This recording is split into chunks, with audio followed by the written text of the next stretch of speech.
Hello, hello, hello, everyone. What's happening? It's your man NIC alongside. What's up, everybody? It's your first lady, Miss Bernadine Truth. Yes, Excited to yes. be here with you all on this April 20th, Yeah, 2021. yeah, it's a lot of significance. I think today will be remembered in history. First and foremost, 420. So happy 420 to everybody out there that celebrates that day, and enjoy it. Enjoy it to the fullest as you can. But also, as we all know, today, right before this show, uh, started right around, I believe it was right after 5 p.m. Eastern time. We had the verdict for the George Floyd that was announced, and the officer Derek, what was his name? Eric or Derek? I forgot his damn name. Yeah, Derek Chauvin. Derek Chauvin was found guilty in all three counts by the All jury. three. Yeah, All three. And is held in custody in prison until the sentencing, which, for folks who don't know, they don't sentence folks right. They don't sentence yeah. people right away. It takes a bit of time. And so, yeah. So that was Yeah. that was a big thing that happened today. You saw, I felt like right before it happened, because I got like the breaking news and everything. I was young when OJ happened, so this was like my OJ, even though it was like a whole different thing. OJ, we was hoping we could find him not guilty back then, and now people were hoping they could find um, him guilty. Now, I guess we can kind of recount Bernadine, talk about it, talk about our feelings and how we felt throughout the whole process. I know for myself, I didn't watch the trial. I couldn't. It's not that I didn't want to. I just couldn't. I would try to do it, and then 5 minutes into it, I'm like, "Yep, nope, this is not. I can't do this." So I kind of saw a little bit here and there for the trial, but not the whole thing. I don't know about yourself. Were you staying up to date and watching the trial? Yeah, so not entirely. So for me, it was a number of ins and outs. I felt like I was checking in more so on the case from time to time. Then watching it, I think similar to you, and I see like I couldn't really stomach all of it. When the gentleman who watched the older gentleman was on stand, I did watch that video clip when he got emotional, just recalling what was taking place when he watched George Floyd die and gave his words like, hey, just listen to them. It never turns out okay for us. Like, just do what they say. Like, you're Mm-hmm. going to be okay. Like, come on. Like, really encouraging him to comply with the police to protect his life. Right. And as a Black man, he was saying, like, he went through these experiences as well. To cry on the podium while he's being questioned. It's just, it just broke my heart to just be in that space and to watch, to think about the woman who worked for the EMT or ambulance services, but she wasn't on duty at the time. Talk Mm-hmm. about what she experienced and what she saw, and when she was saying that, hey, like, this is not okay, you shouldn't be treating anybody like this, you shouldn't be, like he can't breathe, like, you need to check his pulse, right, and see what's going on.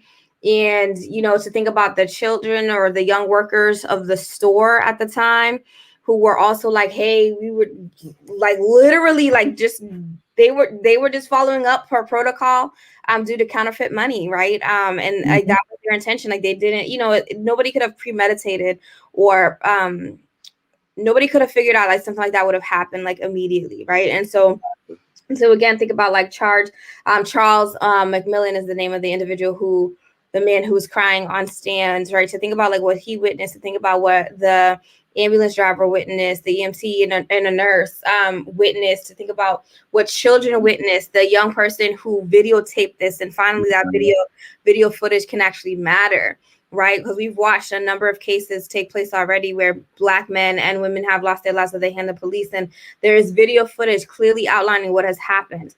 And here we are, not necessarily holding all of those videos close to heart for a verdict. And so today, I think I was overwhelmed when I heard when the judge, when Judge Peter Cahill started with the first judgment, and said, with the first charge, and found and stated that the jury found him guilty of the first charge, I started to cry. Like, I mean, that's all it took. It just took the first one. I was like, there were two left, and I was like,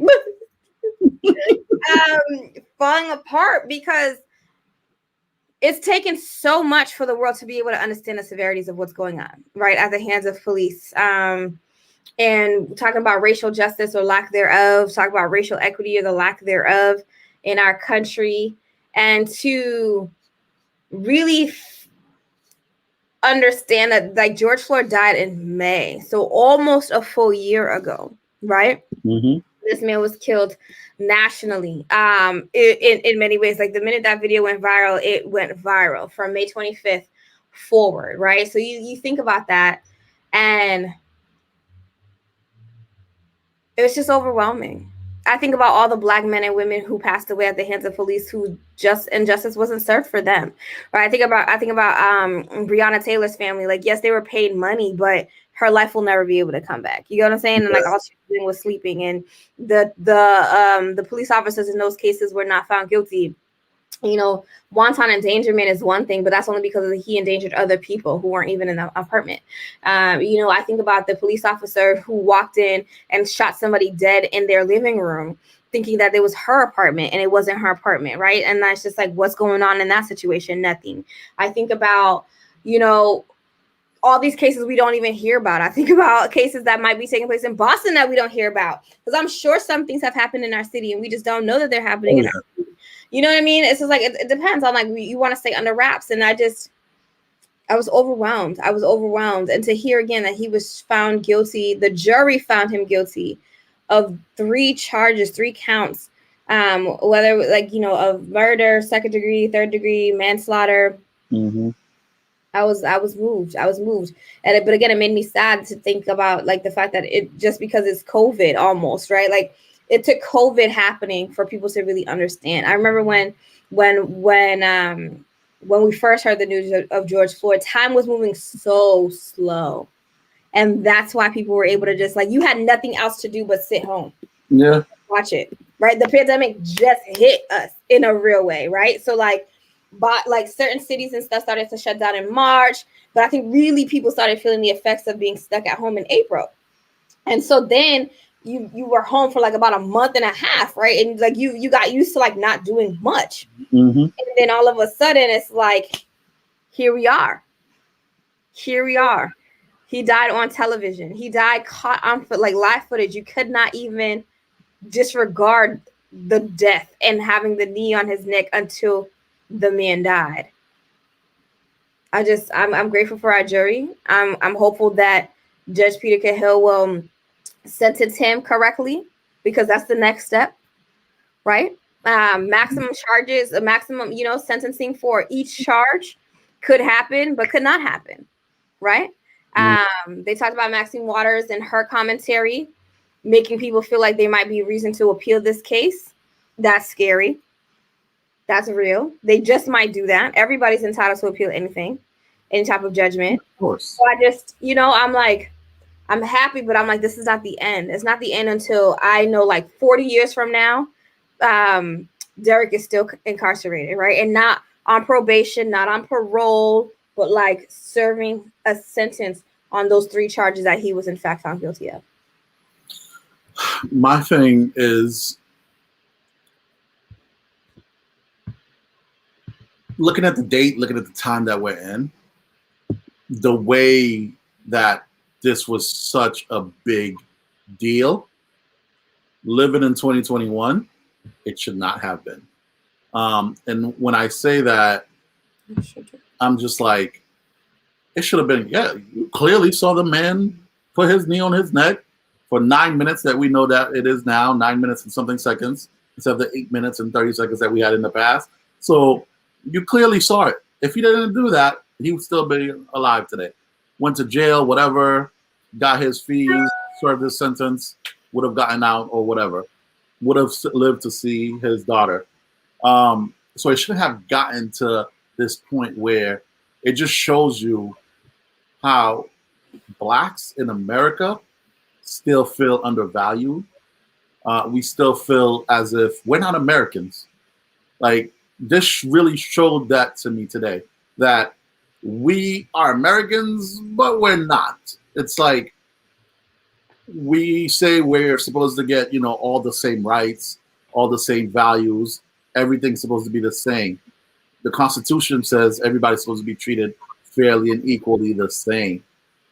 But looking at this trial, looking at what happened, and looking at how people were just praying, like it's like you saw somebody, Right. steal. It wasn't a given. It was like the fact that it wasn't a guarantee that this man who clearly killed George Floyd. And that's what's like shocking to me. Guarantee. Like that still baffles my mind. I know where I live. I know the country that I live in, but at the same time, it's still like, wow, why in 2021? Why are we still hoping and praying for this? It should have been like, oh, that's a given. Yeah, he's going to jail.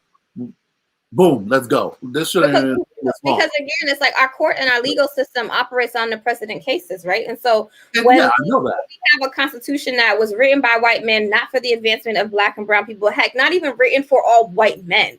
It was written for the privileged and the elite of the white men. College was created for the privileged and the elite of white men, right? Like our systems and our infrastructures themselves were not designed for people outside of the white male community initially, right? And so when we think about that, it's just like, and the fact that again, the legal system operates off of precedent cases, like if our system and our infrastructure has always been racist, all of the cases that would have necessarily proved somebody's innocence or would have held a police officer accountable, knowing that we have a history of not doing that, right? That's what we're going to turn to. But in this particular situation, Derek had his knee on this person's neck for, like you said, now 9 minutes and then some. That's the first of its kind, right? That's clear abuse of that power. That's clearly like you're not doing what you need to be. You're not doing what you need to do as a police officer. You're not protecting the peace. You are sincerely taking advantage of your power. But you're right, and I see like for us to be in this position where it's not a clear win, right? Like we still have to go to court. We still have to have a jury trial case, which is again everyone's right to do so. But the mere fact that there was that moment of like you didn't know the world might actually like the world, like shit. That was the longest like that time between 4:30 and 5, because they were like, oh, we're gonna announce it at 4:30 p.m. time, right? It's like, okay, cool. So I'm like, countdown, and it's like crickets. You're just looking at a chair for everybody who's hosting it live. On the judge's chair, and I'm just like, I was like, they're on Haitian time right now, yo. Like, yo, dude, like, I know. I was at work. I just got off a meeting, and then all of a sudden, I got the text announcement's gonna be made. Jury's. I'm like, okay, great. So I turned on my TV, and I'm sitting there, I'm watching. My manager, everybody, I'm like, yo, dude, that's about to be the announcement. He's like, yeah, I know, I'm waiting. 4:30 come, I'm supposed to have an end of day meeting. I'm like, all right, let me just mute it. I'm still waiting. But throughout that whole time, I had this uneasy feeling. And I was literally for a moment, I'm like, if this came out and said not guilty, oh yeah, I don't think America or Minnesota, first of all, would have been trashed. I don't think America would have understood how bad Black people would have. Well, but people were ready, right? Because okay, so like to the point again, I always go back that you're like, even in today's time, because we actually cannot trust the world that we don't actually know that justice will be served. Do you know how many national security guards that they had? Like, you know, they were ready. Was out and ready. Like, that's what I'm saying. Like, people were like, we're prepared for riots. We're prepared to. People are closing their stores. Like locking their windows, right? Like, again, like we need to really dissect that as a country. Like people, we don't know. It's not clear. Yeah, it's not clear. It's not clear. And Kevin, thank you so much for tuning in. Kevin used to be one of our hosts on the show, so he's like, I tuned in just for this. But it's like, talk to us. Let us know how you're feeling. We invite everybody else to let us know how you've been feeling during this time too, because I think the fact that again, like we weren't sure, and the fact that as Black people, we have to continue to balance work, balance social lives, balance family, balance friends, balance our emotions, and still persist at a time where we're so anxious and super nervous and scared. It's like, it's unacceptable. Like, I'm tired of being exhausted for the actions of other people, exhausted by the actions of other people. Like, I'm not tired because I'm not sleeping enough. I'm tired because, like, I mean, like we're burying Adam Toledo, who was 13 and killed at the right? Like what about the other person that just got murdered? Like Dante Wright, like ago? he's Dante Wright, 20 years Yeah. old, right? Like, you know what I mean? Like, where the police officer's like, oh, I thought I was taking out my taser, but I ended up taking out my gun. First of all, a taser and a gun don't feel the same. Yeah, the weight difference. 2, it's daytime. It's daytime. 3, even if you did take out your taser thinking it was like you took out the taser thinking it was, took out a gun thinking it was a taser, you were so trigger happy that you didn't even have a split second to even really look at what you had in your possession. I know. Like your whole angle was to just shoot, right? And so I'm just like, I can't do this. And those are 2 other cases where we don't know how the jury's going to find those police officers, if they're going to be held accountable at all. Yeah, the young boy one, that really, like, I was like, wow. I saw a lot of people going online talking about, oh, it's 2 a.m. I forgot what time. You know, it was very late at night, early hours in the morning that he was shot. Why is a young kid at 13 years old doing that? Okay, we don't care about that. That's not the point, right?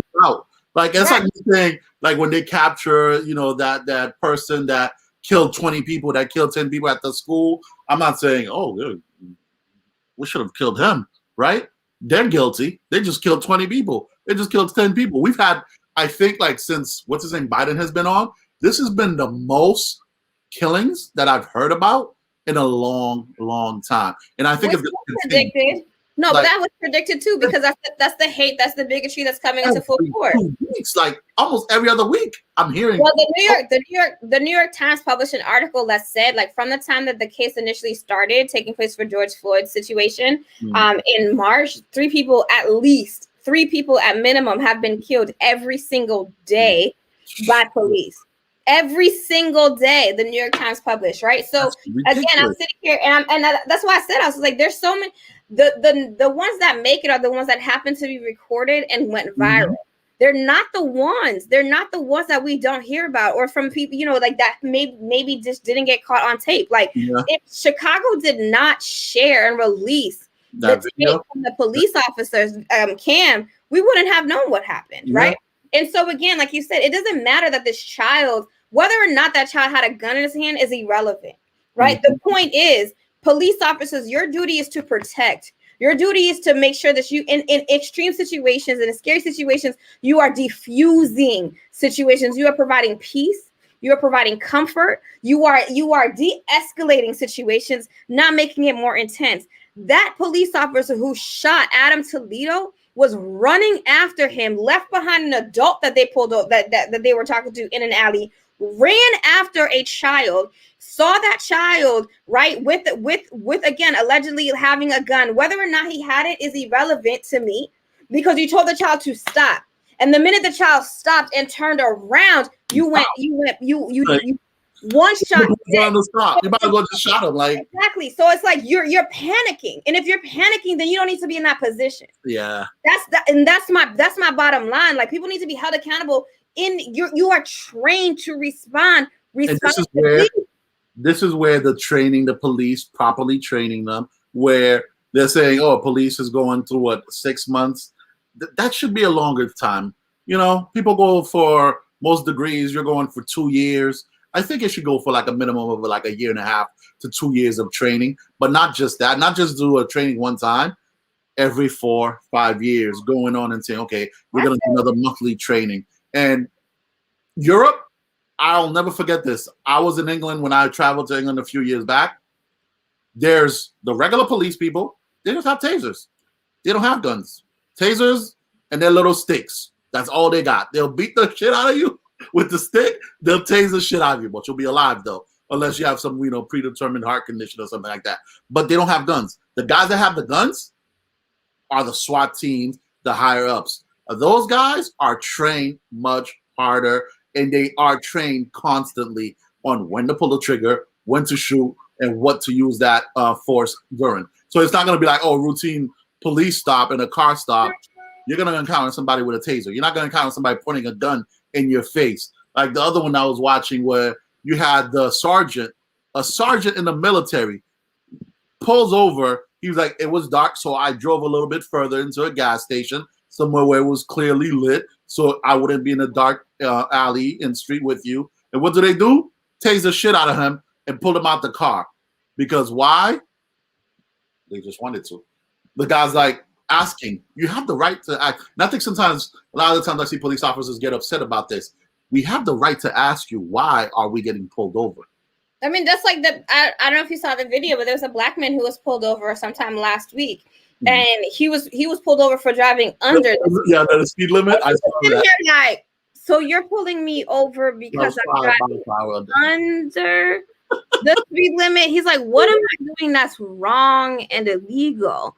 And then he was given a warning, and he just wanted to know, like, again, officer, what is the warning for? Like, what are you warning me against? And the officer really said, like, well, it's suspicious that you're driving under the speed limit. Right. I'm like, yo, like, honestly, we have no real grounds of accountability. I can't speed. If I don't speed, I'm still get pulled over. Literally, he was, and the thing is, like, he was arrested for driving while black. Now, part of what we don't always talk about is, yes, you talked about training, but we need to have implicit bias training and and training for people of color, period, because it's not new information that white folk are conditioned to think that black people are a threat. It is not new information. I remember hearing this since I was a child, right? And so that means we this is again, it's in our infrastructure, it's in our way of operating, and it's in our ways of being. So if this is how you are raised, this is how you're trained, this is what you think, you are not also going to, it's unfair to assume or to believe that you are trained to protect us. Right, like you are not trained to do that, and then now added because of COVID, added a lot of this stuff, the content that's being released through social media. Now these people who already were trained to be afraid of us, their fear is heightened because they are fearful that we are going to retaliate against them at any opportunity that we have. If you really take the time to understand Black culture and Black people, we are not out here just abusing people for the sake of abusing people. We will come for people when we are intentionally, deliberately mistreated, when we're protecting our friends, when we're protecting our family, or whatever the case may be. But you pulling us over and asking us a question, we historically don't just come for people that way, in that regard. Dante Wright, again, was killed. And the only reason, I would argue, one of the reasons why this case even escalated quickly too, is because the person who was sitting right next to him caught that. Right. And then his mom was in communication with him right when he got pulled over. He was like, Ma, I got pulled over. Like, let me talk to you in a second. Right. Yeah. And it's just like, and this child is also, let's not forget, biracial. Like, right. Like, so he's also half white. His mom is white. And you're sitting here having these conversations. Now, that doesn't make his life more valuable or less valuable than anybody else's. Right. But and one of our commentators, a well-known commentator, and I'm forgetting the name now, I'm just so passionate about this, said, like, it's not going to be until white people's children are killed at the hands of police in excessive numbers will we actually be able to feel the effects. And that, again, is the bottom line of racism. Right? Of discrimination. That's happened to me. It's exactly. It's just like, so you cannot begin to fathom and understand the realities of this level of injustice at the hands of police, at the hands of neighbors, at the hands of people who can outright walk their dog in a park and threaten a Black man and say, I'm going to call the police on you and tell them that you are attacking me and harassing me as a Black man, and they'll believe me because I'm telling you to put a leash on your dog at a park that requires it, right? Like the mere fact that people can do these things is because we live in a racist world and have racist systems that support racist ideologies. Like, literally, it pushes it forward. One thing, I don't know if you saw the movie the other day. It's on Netflix, and it's about the gentleman that's trying to run away, called Two Distant Strangers. It's like that 30-minute. I watched it. That movie I watched this past weekend, and the thing that I really liked about it was, if you haven't seen it, I'm sorry, I apologize. But after the guy kept, getting killed over and over, the girl was like, why don't you try to speak to him? And she was like, you know what? I never thought about that. Let me go speak to him. Speaks to this guy, and they make you believe like this guy's, wholeheartedly listening. He drives him home. Just stop there. Just because people should just watch it. Yo, but no, like, I want to bring, like, it just shows you, it doesn't matter what you say. If it's embedded in you, I feel like it's embedded, like that prejudice and the way they think about Black people and people of color. It's embedded within America so deep that it doesn't matter what we do or say. Whether you say follow this rule, you're still gonna get asked out. Don't follow the rule, you're still gonna get asked out. Comply, you're still gonna get killed. Don't comply, you're still gonna get killed. It doesn't matter what you do. What's also embedded in our American world, I think, is normalizing trauma that Black people have to persist through. it's normalized that like things will continue to happen, and we just have to like just navigate it, which I also think that that movie spoke to, right? Yeah. So like he's stuck in this whirlwind of life, like repeating it over and over and over again, which I thought was reflective of the fact that like every day we're going through the same things over and over and over again. Like regardless of how we react, the outcome unfortunately is still the same. Yeah. And it's like we're conditioned to normalize trauma so much so that you and I can have this conversation and we're expected to go back business as usual, take care of our families, our friends, show up for work. People want to have their moments where they're reaching out right now because it's significant right now. And then once it goes away, it goes away. Yeah, I feel like for the past, we've been doing Tuck for 3 years now, and this has been a constant piece of conversation about police brutality. About it's all the time. I don't think we've probably gone maybe 5 or 10 shows without speaking about it. And we're doing shows back then. We're doing shows weekly, so that means almost every month or every other month we would be speaking about another thing that happened, another incident that happened, and that's sad. 3 years of doing that. So, I mean, we could keep and continue to talk about this all night.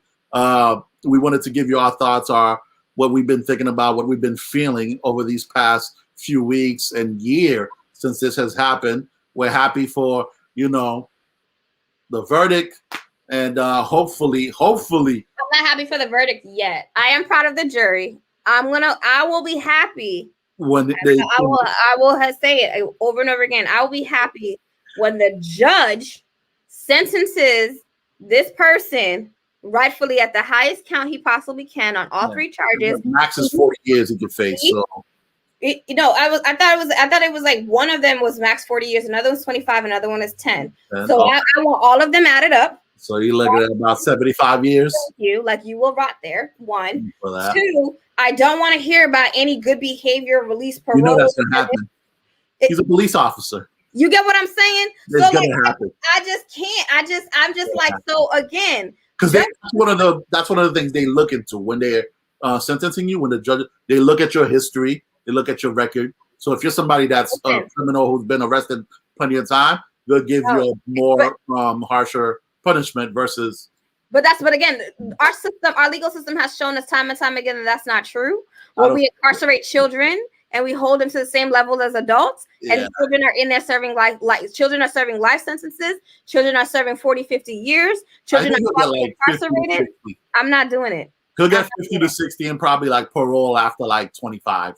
I'm gonna need him to stay there for at least like that. And so again, knowing that, I don't necessarily think justice is third. I think that it's not until again people are truly held accountable, serving these sentences without chances of parole. Do you get what I'm saying? Without necessarily being able to be let go, or and if you want to do life for a life, like okay, then you're on death row. And I don't even support death penalty. I'm not a supporter of the death penalty at all. You wouldn't get death penalty. But no, you wouldn't. It wasn't intentional. It's not first degree. But what I'm saying is, until our system truly holds people accountable, then I'm not really for it. Because if in this particular situation, right, if Derek was a traditional civilian and did what he did, what would you give that person? And that's how we need to look at the police. And in fact, I think that our system will our system will decrease it because they're like, well, it happened in the line of work. And I actually think we should increase it because you're in the line of work. Like you're held to a higher standard, not the everyday person standard, because your job is to protect, and that is an oath you took. When you decided to apply, when you decided to enter the academy, when you decided to respond to calls, like that is your decision. That's like that's like a firefighter being like, that fire looked a little too scary, so I wasn't really gonna go in there and save that life this time. It was a little too much for me. You have no right. Like, come on, like you signed up for this. So. Justice will be served, I will say, in like another 40 years when I'm talking about this case. So you'll hear about it. I mean, it takes a couple of weeks, so hopefully by this time next month, we'll let you know and update you on the sentencing for the ex-police officer. And as always, we always bring a guest. We had a guest already scheduled for tonight, so we wanted to bring him on. Let me add him to the show. Hello, hello, hello. It's the word. What's going on, man? Not much, man. Not much. I'm running on Haitian time, huh? No, we were having a conversation. The George Floyd verdict came out today. You know, and I'm like, we want to introduce you and your bio to everybody and have you on air. So I'm going to actually take a moment to do that. But then we'd love to hear your thoughts or your initial reactions in learning about the verdict, if you don't mind. Is that okay? That's cool with me. I'm good with that. All right, sounds good. So, ladies and gentlemen of the collective, as always, we love to have a celebrity guest highlighting somebody in the greater Boston community who's doing phenomenal work, who's impacted our community, our culture, and may oftentimes be underrated, be the underdog, or not necessarily get all of the flowers that they deserve. So, for tonight's segment, we'd like to highlight Mick Da Mayor, who's a Haitian American entrepreneur, Boston nightlife curator, and DJ. Mick is also the founder of a youth football program called the Next Era Panthers, a platform he created for youth in the inner city to have mentorship, resources, and different experiences when it comes to football. His program also includes an academic background that will soon include a book club and educational and life skill workshops. He is also the inner city youth director for his nonprofit organization called Open Run Inc. Mick has also played a pivotal pioneer role in Boston's nightlife dating back to 2009 when his partner DJ Young Eves and him collaborated. Mick is known for throwing the most significant and most creative events in Boston and was also the first to give Boston an out-of-town experience with summer day parties at Garage Lounge in Austin, Massachusetts. Oh, I didn't even know that was you. Okay.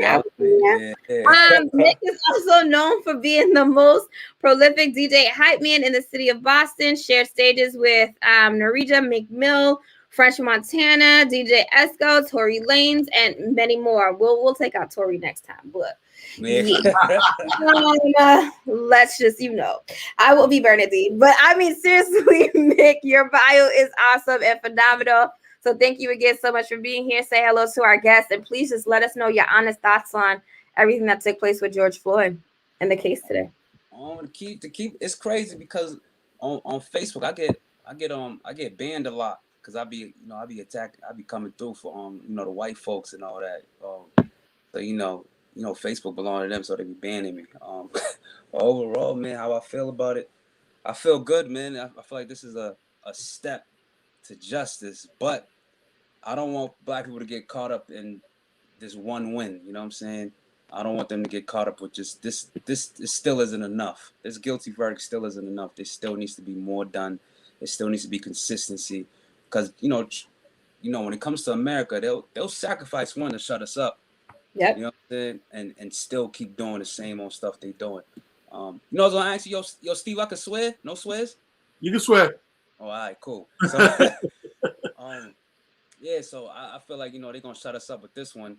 And you know what I'm saying? And people's going to go to sleep on it and forget about it. But nah, we need to keep the foot on the pedal and just keep, keep attacking the whole justice system, man. But I would have been shocked if it was not guilty. But then again, they smart too, though. They knew the black folks were going to burn the city down if they didn't give them that guilty verdict. They were ready. SWAT was out. SWAT was out just in case. Businesses were protected and everything, like just in case the verdict came out and it just wasn't just. But I hear what you're saying too, Mick, and I think that's a powerful insight. I think where you were like, well, they know how to give us one just to silence us, right? And so is this the person that was a sacrificial, person for the movement, right? I think again we have to continue to monitor more cases and see what happens with more police officers as we move forward. Like, let it be known, I in no shape or form am I saying F all police officers, because there are some who truly do good work or want to support folks, but for the ones who are really creating a world of injustice and incarcerating folks and operating under this lens of fear and just taking us out like it's nothing, and understanding again that we really, I just need people to understand that we really do need police reform, because the way it's happening right now is just not okay at all. So quick, yo, could I share this show so people on Facebook can watch it? How do I do that? Yeah, you should be able to go on Facebook, and they have if you look at the Urban Collective, you'll see the show and share that. If you just search for it. So we have it both on Facebook and YouTube. Oh, yep. Hold on, let me. Oh shit. So, how come I can't share it, bro? That if you just search for it. Oh, hold on. So we have it both on Facebook and YouTube. Oh, yep. Hold on, let me. You might have to mute it on your end though, so that you. No, I'm trying to. I want to share it. You should be able to. You know, I'm mad Haitian with shit. I was about to say, like, you might be like a Haitian parent. How you do this? Yeah, for real. All right, I got it now. You got it? All right. So, one of the things with this show, like the reason we like to bring guests on is we want to basically get to know a little bit about them, how they got to where they are. So, one of the things I really wanted to get into briefly, because it's not something that you do as much anymore because, you know, the whole COVID thing situation, is to describe the music scene when you were coming up and the DJ scene when you started. You know, the good parts of it, the bad parts of the nightlife industry from your perspective. All right, man. So overall, yo, when I first got into the whole, you know, DJ scene, I was in college, right? So my man Eves at the time, he had started Next Era, right? So then, you know what I'm saying, he ran into whatever. He went into some hardships. Me and him clicked up together, and I was like, yo, man, I could take this. I believe I could take this next level, man, and let's do it. And when we first went in there, I threw my first party at a spot called Costello's in Everett, and you know, I rented it out. I think it was like I rented it out for like $800. We threw the party. People came out. Everybody, all my personal friends, college people, boom. And at the time, it was kind of like, you know, I was Gerber to it, so I didn't really know what was going on as far as like the whole world. But then when I tried to tap into downtown, that's when I seen how political it gets and how real it gets. And at that point, in the beginning, it was all good. But the deeper I got into it, the more I seen more politics, you know, more shady business. And I was just like, yeah, this shit, you know, this shit's for the wolves. Only the wolves will survive, you know, when it comes to nightlife. But when we first started, it was all good. But as I came along, it just came more and more of a bigger game, man. Like, cause you gotta understand, you had dudes like Rob, dudes like Kareem, Jeff, fucking Mecca. You had all those dudes, and you know, then you had the white boys too, or whatever. You had all of them that was kind of forefronting the scene, and robbing them. Even then, they was downtown, but they still was fighting for the crumbs too. You know what I'm saying? And it wasn't until I got under Mecca's wing. You know what I'm saying? I'm gonna shout Mecca out, man. Mecca was an African promoter, but he did Underbar and Rocks. I think Steve, don't you know Mecca? Yeah, of course. You know, I was in that scene. So Mecca brought me in. So when Mecca brought me in, I was like, yo. He was like, yo, man, you know, sub promoted. I'm like, yo, nah, dog. Like, I'm not a bozo, dog. I don't do $5 a name. Cause I came off the gate real arrogant and cocky. Like, I ain't doing $5 a name, man. I'm like, I'm a businessman. Like, I'm going to school. How about I did speak to my lick all $5 a day. So you know what I'm saying? So he's like, all right, so what do you want? I'm like, yo, I want a percentage. And he's like, all right, show me what you. He's like, yo, let me see if you worth a percentage. Mind you, I'm a young boy. So I go and do an event with him, and I get a percentage. I do the first event. I pack it out. I come back around. I'm like, yo, I want a percentage. I think the percentage was like 30%. I did like 2 nights with him. Then I was like, yo, nah. Now I want half this shit because I'm bringing all these people in here. And I rocked the Mecca for a while, man. Like, cause you know Mecca was going. He was going downhill. And which ain't a bad thing. The game's it's a young man's game. You know what I'm saying? You gotta be an innovator. And once I seen what Mecca was doing, and I started seeing the game, and I was seeing how Rob was moving, you know, Jeff and Kareem and Kenny and them. I was like, nah, I gotta start getting into my own stuff, man. And that's when I just started doing more and more events, man. And at the time, the music scene, because I still wanted to DJ with Eves and get on the mic and all that. Like I wanted to do both. I just didn't want to get paid just to DJ because I'm like, yo, these people are out here for me and my partner. You know what I'm saying? Like they're not out here for Mecca. They're not out here for whatever promoter this is. Like, why am I only taking home $250, $300, man?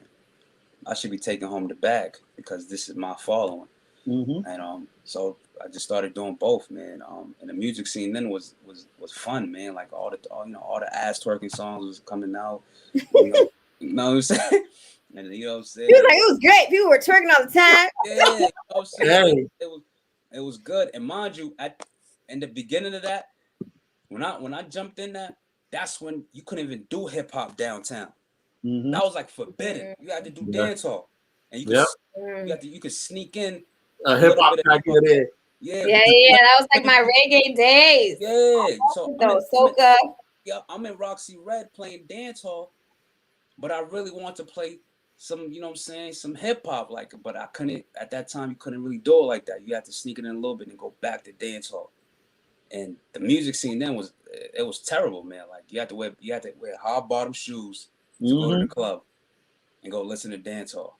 And so I was part of all that process. You know what I'm saying? Where it finally started transitioning, but it took a while for it to transition, especially downtown, man. You know what was like one of your highlight events that thinking about when you had just started that really just again like give you a lot of that momentum to like pick up? Like was it a theme? Was it the particular venue? Was like what made it such a hit so early? Man, when we did rock, when I started doing Roxy Red, that's what the steam started picking up. I was there every Thursday. I was coming up with things. Then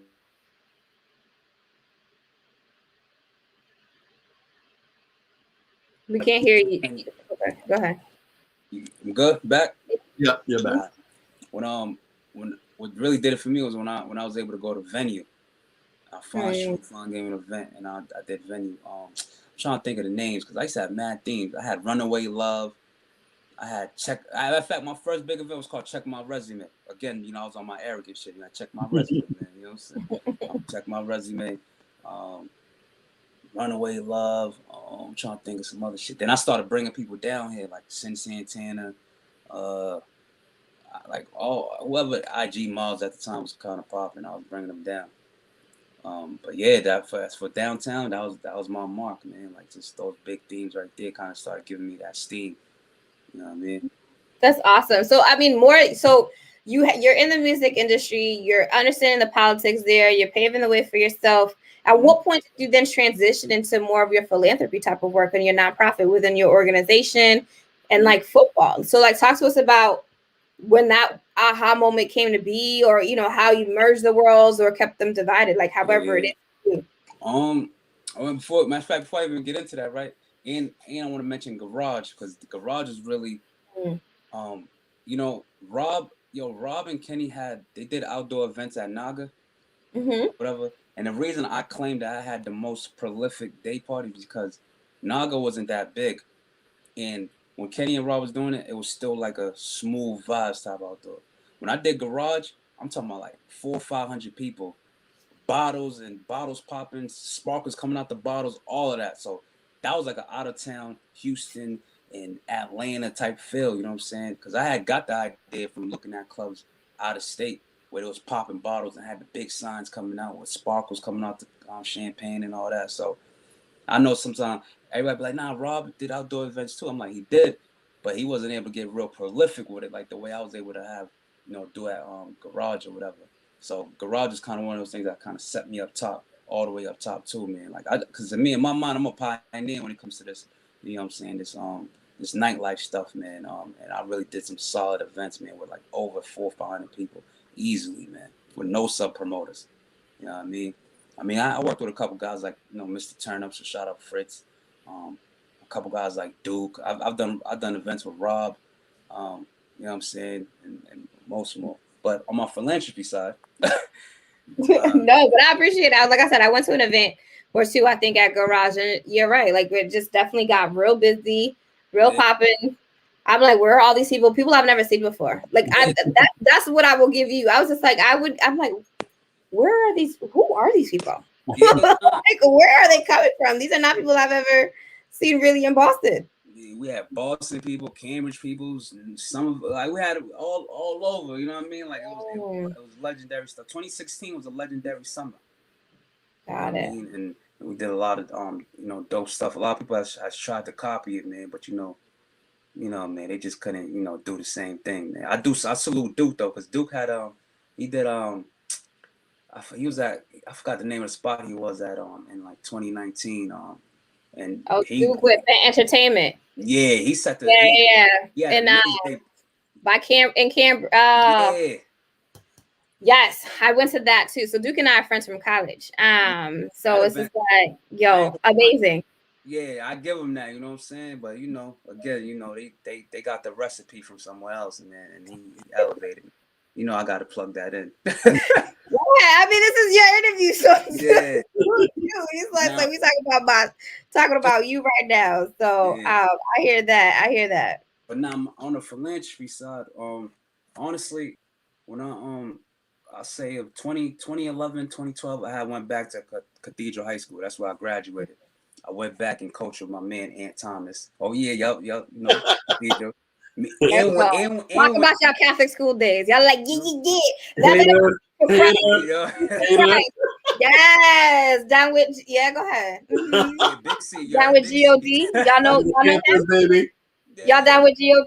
It's all right. It's all right. Yeah. Continue. Sorry, philanthropy. I went back to Cathedral, and I was able to coach my man Ant Thomas, and that year actually when I went back my first year, we went to the Super Bowl, and the quarterback Matt Owens, he got in the end zone, he put his hand up, scored because he put his hand up or whatever. They took the score back, so we lost that year, which was, mind you, that made it to ESPN because I was foul.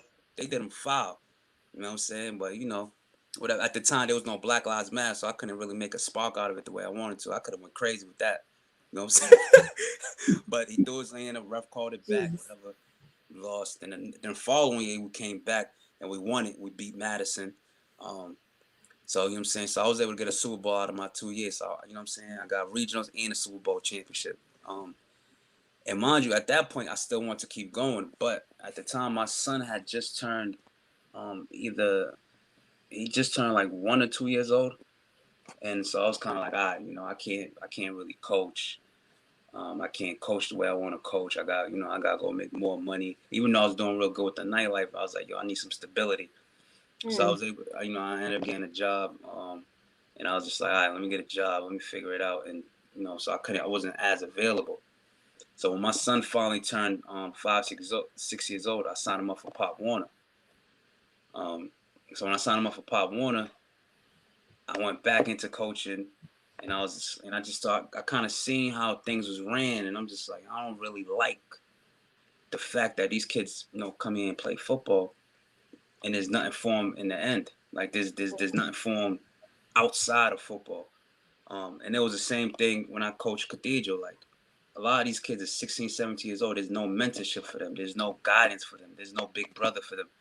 And I always wanted to make sure like these kids understand like life is bigger than sports. You're supposed to take the rules of sports, you take the because life is just a big game, man. You know what I'm saying? You got to know how to play it. So everything you learn in football, I wanted them to learn and apply it to real life. So when my son was finally able to go to Pop Warner and I seen how that was, I realized it's good to mentor older kids, but it's even better to mentor younger kids because you could build a foundation from a youth instead of trying to like catch up and save them when they're like 15, 16. Yep. So when he started doing that, I donated my time to Pop Warner, Brookline Patriots, and I was over there coaching them up, building these relationships, and but I was still busy with work, so I couldn't go full beast mode the way I wanted to. And a lot of those kids that was at Brookline, a lot of parents couldn't pay for registration or this and that. I was paying for registrations. I was, helping families out. I was buying my teams hoodies and all that just to, give them something special because I believe like kids should have it all. They should have all the resources compared to these other neighborhoods and, the suburbs that get everything. Kids in the hood should get everything as well. You know what I'm saying? Right. So finally, as time goes by, I'm still involved. I really didn't kick it up a notch till last year when COVID hit. When COVID hit, there was no Pop Warner. Everything's canceled. I'm like, I still want to do something because I still want to do 7-on-7. 7-on-7 is basically, it's not flag and it's not tackle, but it's right in the middle, where it teaches kids the fundamentals of football. It teaches kids, defense and offense and skill positions, but it's non-contact. So I said, I was able to contact the city of Boston and say, yo, what are we allowed to do? Like, well, no football, no nothing, this and that, COVID. So as I'm reading the guidelines, I'm like, yo, your guidelines allow soccer with a face, as long as they have a, what I'm saying, the right PPE. I'm like, so I should be able to do flag football. It was all no flag football. I'm like, yo, if you're allowing soccer, you're allowing this and that and third. I should be able to allow it to. Like, I'm looking at the guidelines, and finally, as I'm looking at the guidelines, they allowed it. And I was able to present 7-on-7. I had to follow all the COVID guidelines, and I came through and I did something. And I did something in the fall, and I'm talking about no other program in the city other than Dorchester that ended up doing something. But for the most part, we was the only program that had something for our kids. For all the kids in the city of Boston is still partaking, and that's when I called it the Next Era Panthers. And I had 25 kids, just on my level. Then as the other people that was involved, there was about 30, 40 kids on different levels. So it's overall, it was a bunch of kids that finally had a team. They had teams that was playing against each other. Was able to round up other different areas and play against it and give the kids somewhat of a season. And I was able to do that alongside a bunch of partners and people that volunteered their time and gave them something. So once I seen I could do that, I was like, yo, I wanna keep elevating this, because I want to build a travel team, because I want kids to travel outside of Boston to see that not only is the world bigger than Boston, but your grades and hard work could take you outside of Boston. Right. If a kid is always in Roxbury, Dorchester, Hyde Park, and he doesn't realize how far his education and his talent could take him, he's not going to be motivated to go that far. Right. So sometimes you got to show them, you got to pull them out their natural habitat and show them you could go to Florida, you could go to New York, you could do this, you could do that, you could go to California for school, and this, that, and third is how far your talent could take you. So, that's my goal, right there, to do that. That's awesome. And are you maintaining this? Like, I know you said it started in 2000 or last year due to COVID, but like, are you doing it again this summer? Right now? I am. So I'm starting in spring. We already started up. We had some tryouts. We broke into teams. Like I said in the beginning, me personally, I had 25 kids. Now I've got 110 kids. You know what I'm saying? And it ain't. It's overwhelming. It's challenging, but I'm up for it because I'm keeping 110 kids busy and active. I also want to shout out Rachel Rollins, because in the fall, after the season was done, I was able to take the kids to Supercharge and throw them a party and give them trophies. And Rachel Rollins personally donated $700 to the event. That's awesome. Go ahead, ZA Rachel Rollins. I love her too.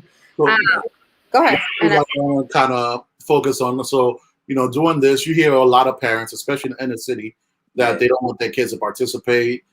What is good about a kid participating in organized sports? How is that going to help them develop for these parents that are listening that might be scared about, especially football, that might be scared about having their kids participate in that? Nah, well, when it comes to development, the game of football itself is a tough sport, right? You gotta listen. You gotta be aware. What parents need to understand is, when you put your child in organized sports, they learning accountability, they learning responsibility, and they learning how to be social with other kids, and they learning how to be there, how to be teammates, and this, that, and third. This is all stuff that children need to mold them into grown men and grown women. The thing is, the biggest problem we have in the Black community is we don't know how to communicate with each other. Now, when you put these kids on teams, they learn communication. They learn how to talk to another person, and I want to bridge the gap between kids in the neighborhood. So for kids from Dorchester and kids from Mattapan, right? And they play football together, they play basketball together. Now as they get older to 13, 14, that age where they start getting a little curious into gang activities, it could save a lot of lives. For example, if me and Steve's from Dorchester, I'm from Mattapan, and we're quote unquote supposed to have beef, Steve could be like, yo, I ain't beef for Mick, man. I played on next era 7-on-7 football with him, man. Like that's my man. You know what I'm saying? So you gotta bridge the gap with these kids, man, because the more they play with each other, the more they interact with each other, the less problems it's gonna be, because they're gonna be like, that's my man. I did so and so with him. You know what I mean? And it's needed that kids bridge that gap, man, because we gotta bridge these gaps all from different boroughs and different hoods in the city, man, because it's too much goofy stuff going around with kids thinking, they have to choose a gang life, this and that. Man, you got to show these kids it's bigger than that. And you got to show these kids you could interact with everybody in the city of Boston. And you know what I'm saying? You could save a life, man. You could save a future right there. So parents definitely need to put their kids in organized sports to teach them accountability, responsibility, respect, communication, and plus more. There's so much benefits of organized sports, especially a good program that cares about your child. I love that, especially about the element of focus with people across different neighborhoods, right? So like that war turf, like territory violence and all of that can definitely be addressed in that regard. And so thank you for that level of forward visionary thinking too in building community again, like when children are young and not just when they're like older, right? Where you're trying to unpack and help them redo some things or undo some things. It's like, listen, it's from the foundation. Fundamentally, this is where we're at. You are Haitian American, so can you talk to us about how your Haitian culture has influenced the work that you do, right? With the discipline, I know you put in your Haitian words here and there, but did the Haitian culture help you to be more disciplined, to have some structure, maybe not so much? Like, were there ever any times even where you're probably like, I don't even want to talk about being Haitian, or being Haitian is not part of the work that you do? Like, talk to us about again, like that cultural level of influence. No, I'm so pound out. So that being said, the way everything I do is Haitian inspired, man. Like, cause you know what I'm saying. Like, I don't ever try to act like I ain't have a father. Like my pops is heavy in my life. So all my principles and morals come from my father, come from my mother. So with that being said, everything that was instilled in me is what I try to instill in these kids, which is principles, respect, being on time, holding yourself accountable, especially because these kids, you end up falling in love with all these kids, man. Like, and you pull their cards a lot, not because you're trying to pick on it, but you're trying to say, hey, listen, this is what I'm trying to teach you. So when you grow as a man, you know how to move in life. Because a lot of kids these days are not taught accountability. They're not taught responsibility. And Steve, you Haitian, man. You Haitian too. So all the principles that come with being a Haitian child, man. It's a strict culture. But when we was growing up, you kind of just like, damn, like, why is my parents on my back so much? But everything now as an adult, I'm just like my dad. And everything he taught me, I see why he taught it. And I admire. That's why I said my father's my hero, because my father taught me how to be a man for real. Like, even me being a coach and dedicating my life to these kids and doing this, that, and third, that comes from my father. Because my father used to always tell me, you start something, you got to finish it. Like, life is bigger than just you. You know what I'm saying? Like, you got to be there for people. Like, hey, my father have an avocado, he going to give you half. You know how Haitians are, you know what I'm saying? I'm going to zaboka, one day me zaboka. You know what I mean? Like, half and half, like, sharing, man. Because I'm sharing my time and my love with all these kids in the community. Because it's like, you can't just love your child and not love all the children. Because you got to love all the children, because all the children are part of your son or daughter's life. So you got to be proactive. Everybody wants to talk about what's done, what's not good, what's that. It's like, but what are you doing to be proactive? You got to be proactive. If you love your child, if you love your son, you love your daughter, you got to love all the children, because all the children play a part in your child's upbringing. So if you can't just save one, you got to try to save all of them. Yeah. So one of the things I know with the next era, with you introducing the book club aspect to it, so it's not just football, but also you want to make it educational, like you said. Have you seen the kids that are out there? I know you said, the number grew. You're up to over 100 kids now that's joined. But is it making kids wish that they join or scared to join because they're like, I just want to play football. I don't care about this other part of it. Are you seeing that from them, or are they embracing that side of it too? Nah, they're embracing it. See, the thing is with the book club portion, because it grew so quick, I don't even, and because of COVID, I don't even have the room to foster all those kids for the book club. So I had to only pick a certain amount of kids to do it, and it was only about 24, 25 kids I could pick to find a location, take them to and do the book club. So because it's it's kind of like a pilot run for now. Yeah. And shout out to Hot Sauce, aka Spark FM. She donated and bought 25 books for my program. So the 25 kids I have, I'm gonna do the book club with them, and I'm hoping by next year I could have more of the cities back, and they'll give me a bigger space, and COVID won't be such a issue where I could do the book club for up to 80 to 90 kids. But for now, we're starting off slow, just doing 25 kids, and hoping it grows. But the 25 kids that I will handpick, the parents is on board, they're in full support. So it's not driving them away at all. It's making the kids build bonds with their teammates. You know what I'm saying? So a lot of kids like it, man. It's crazy because a lot of my kids actually like, they like school. A lot of my kids actually have good grades. And for the kids that want to get better grades, this is gonna help them because it's going. A lot of kids have the fear of reading out loud, and I want kids to be able to read out loud. And I want kids to be able to read stuff, translate it with their teammate, and be able to put in a different point of view. Because backtrack to what I said, a lot of issues in our community is the fact that we don't know how to communicate.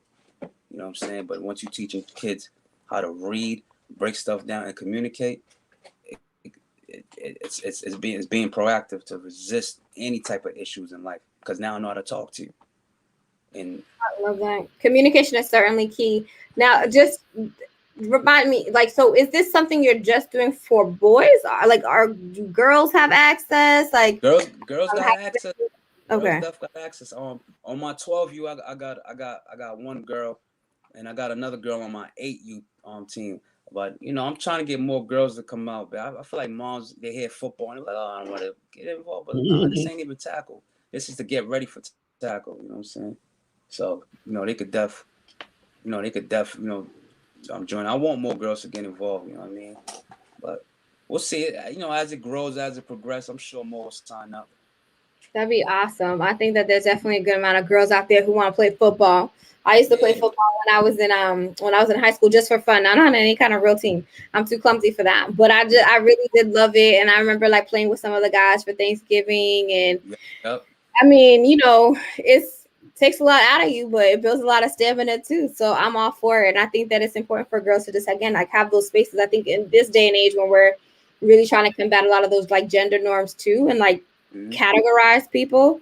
I think it'd be awesome just to again provide a pathway for girls who just want to be active in that regard. So, and builds again, like you were saying, for the reading. That's awesome that you provide that for your students, for your kids, because again, that level of intellectual intelligence is important, right? In the summertime, it's been proven that it widens the educational and achievement gap for our Black and brown kids because they're not spending their summers reading or doing math. And so where they're already at a disadvantage in the academic school year, they're at a wider disadvantage in the summertime where they're not actually flexing those muscles. And so something like what you're doing, I think also emulates a bit about what Tenacity does, which is another organization that does a lot of reading literacy work, but also plays tennis, right, for students. And so thinking about how you can merge the sports aspect of things and education is truly an idea that I think a lot more people need to gravitate towards and implement. So I love again that you talked about, the nightlife scene and making changes there, but then also being philanthropic and contributing to the community. And then I loved again the highlight you mentioned for your dad. So shout outs to the fathers out there who are showing up for their kids, because contrary to what many people believe, there are Black fathers in the lives of their Black children too. So, last question for you tonight is what's your goals for the next 5 years, whether it's personal or with the next era team and all your other endeavors that you have going on? Man, personally, man, one of my goals is to get more people united. Get more power plays together to do power moves for the kids in the city, and just for Black and brown, everybody in the city. Another goal is to hopefully get more funding so I could provide these services and stuff like that to the kids in the community for free. I'm hoping that our current mayor and our up and coming mayor, whoever that may be, also backs up and supports what I got going on. I hope the program could grow internationally. And like I said, I just want more unity, man, amongst the adults and the top players in different cities. We all come together and provide a great foundation. One thing I didn't really highlight on too much, man. Youth sports is great, but it's also disgusting. And I say it's disgusting because of the adults. There's a lot of disgusting adults that's in youth sports that's not about the kids. That's about their own personal ego and game. And that's something I hope to not see no more. And we could weed those type of people out. It's there's a lot of issues in youth sports where it's just like it ain't even about the kids no more. You know what I mean? And that's something that I hope to not see anymore, man, and weed those type of guys out, man. But it gets pretty nasty in youth sports. I thought nightlife was bad, but youth sports is actually pretty worse. Yeah. Yes, I've heard. Yeah, it gets very disgusting, man. And one thing about me and my partners and all of that, man, we not playing none of that. We gonna call them people out, man, because we're not allowing that no more. Because kids are innocent, and I know a lot of these programs they wanna go win, they wanna win games, but it's like your first goal is to develop these kids, and your second goal is to what's your plan on after the program? What are you gonna do with these kids? So a lot of these guys they pick up these kids, they want to go win games, but once these kids win games for them, all of a sudden the kids don't mean nothing to them. They don't have nothing for them. You know what I'm saying? Like when I was able to throw a party for these kids and have Rachel Rollins there, that was inspiration for them to see you could have Rachel Rollins here, district attorney. You know what I'm saying? When I take these kids and I want to start traveling with them, I want them to see these colleges. None of these dudes are thinking about that. They just want to win games. So there's a lot of losers in youth sports. You know what I'm saying? And Steve, I keep it blunt, man. So I just had to put that out there because there's a lot of losers, a lot of suckers, man, and it's disgusting. And I want them to know they're gross, and that, eventually we're gonna weed those clowns out. And as far as the parents, I want parents to also understand something too. Stop chasing, these facades, man. Have your child with a program that actually cares about them, that actually cares about what do they do after football, what do they do after basketball, because you could have these kids now and win some games, and a lot of these kids end up going into gangs. A lot of these kids end up not eating at night. Nobody thinks about these kids, man, after the program. A lot of these kids, you know what I'm saying? Like some families are in bad situations. Me, I'm checking on my kids all year round. Some of these kids, you gotta keep them active because their cousin or their friends from their neighborhood are involved in gangs. So you gotta keep this kid active. But nobody cares about that part. Oh, let me just get this kid. He runs fast. He catches hard. Let me just get him, win some games, and see you later. Like I don't respect none of the programs that are like that. I respect programs that build people up. That's why I like programs like No Book, No Ball. You know what I'm saying? That's why I like programs like, you know what I'm saying, Hearst Academy. You know what I'm saying? Like people like that. And there's so many more programs, Mattapan Patriots, that care about these kids. Like, for example, Mattapan Patriots had like three of their kids go to Catholic Memorial. You know what I'm saying? That's the stuff we're looking for. You know what I'm saying? Not going down to certain tournaments and just trying to win and not caring about the kids, man. Like it's bad, man. And that's something.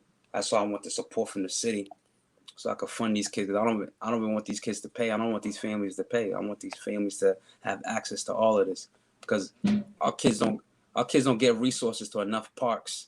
They don't get enough resources to basic equipment compared to Westwood and Braintree and Quincy and all these other towns.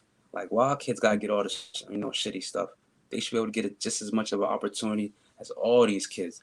And my biggest goal, to go back to goals, is when kids get to that age where they age out of Pop Warner, I want to be able to bridge them into schools like Catholic Memorial, Zavarian, and Belmont Hill, but not at full price, at a good price or for free, because those schools have the money to give scholarships. They just don't know where and who to give them to.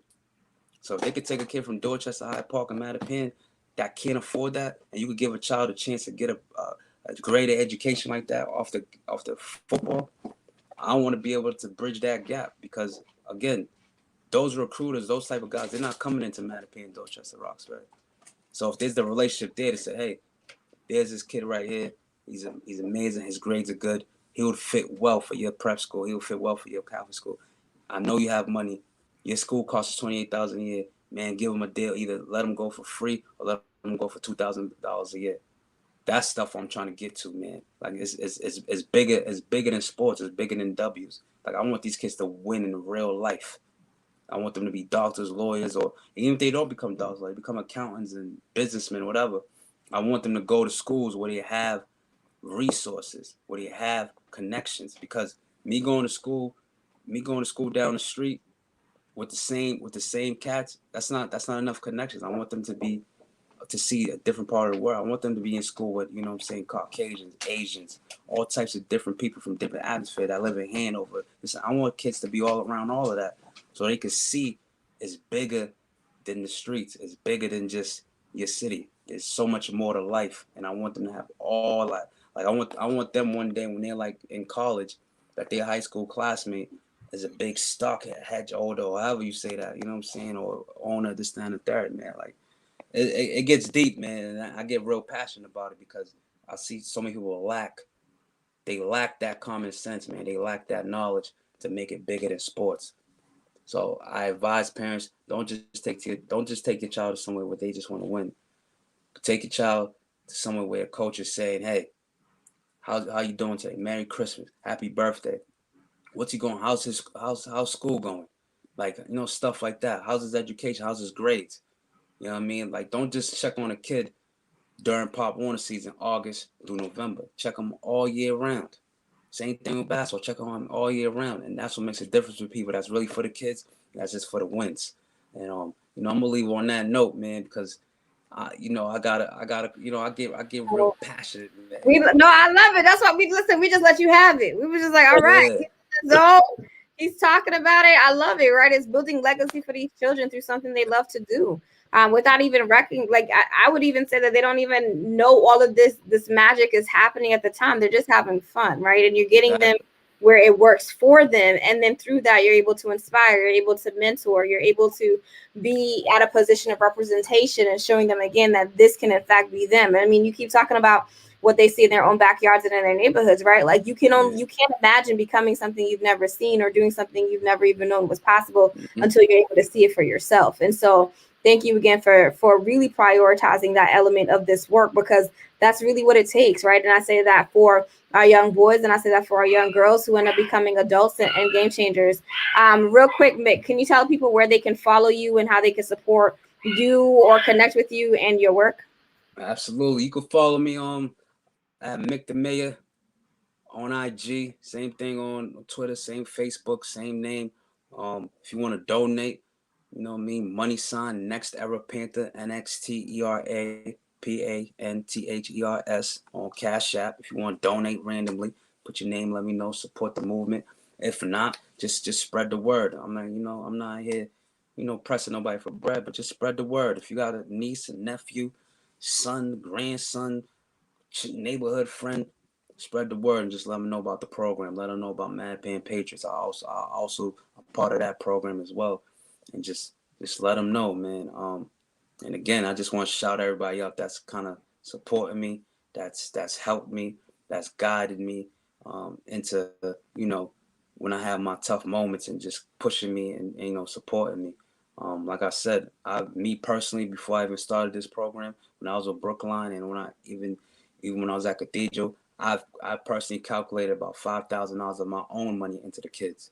That's my own money, no funding, nobody cutting me a check, nobody donating me. This all hard working money, $5,000 just into kids.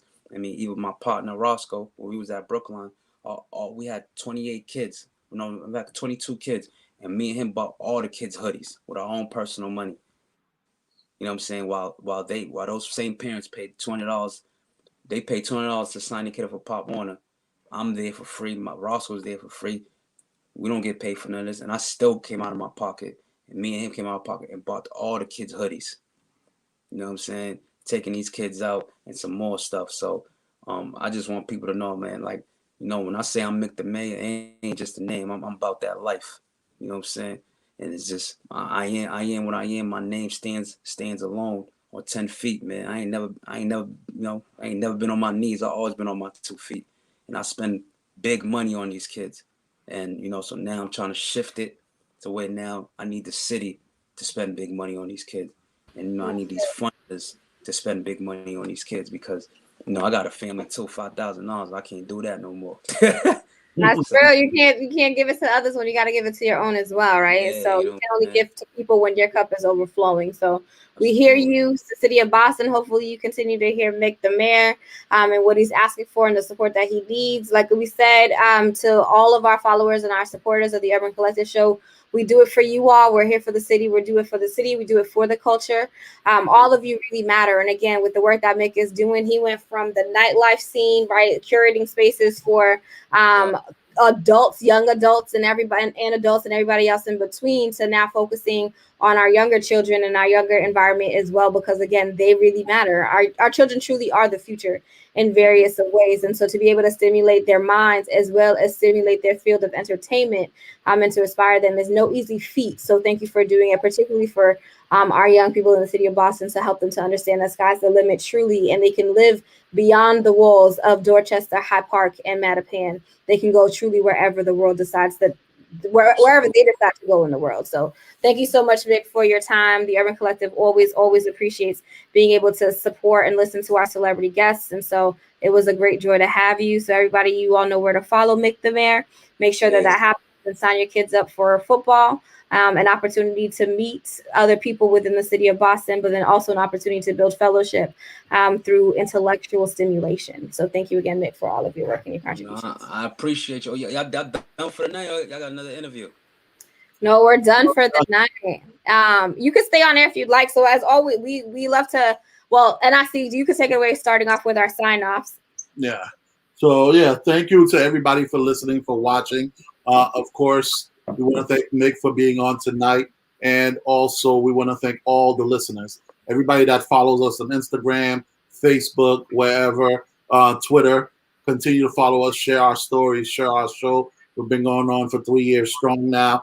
And we hope to continue to bring this to you each and every week as we can and get out of COVID. Hopefully, we'll be able to do live interviews like we were doing and doing events around the city and getting more people known and noticed that need to be noticed in the city, that are movers and shakers that you do not know of. Make sure to follow us at the Urban Collective Show on Instagram, also the Urban Collective Show on Facebook,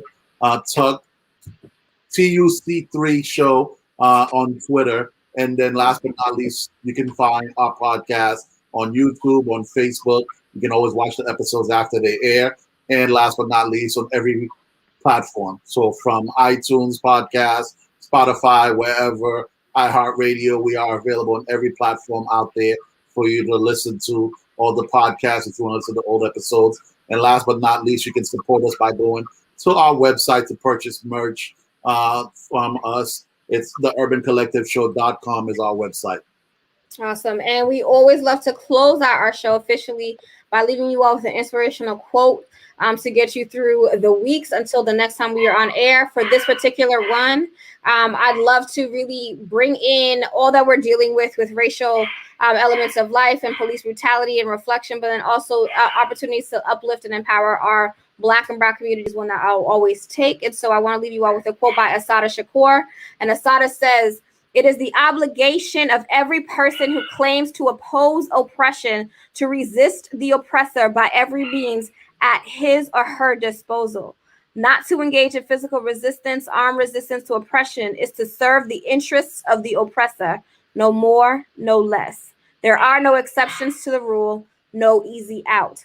So Urban Collective Show and family, I wish you all nothing but the best. Continues to combat our oppressors. To those who are oppressing, we hope that the time for change is one that you feel like is present right now. We are truly a collective. We do it for the city and the culture. It's your girl, Bernadine Truth. It's your man, and I see. And we'll catch y'all next time. Out. Salute.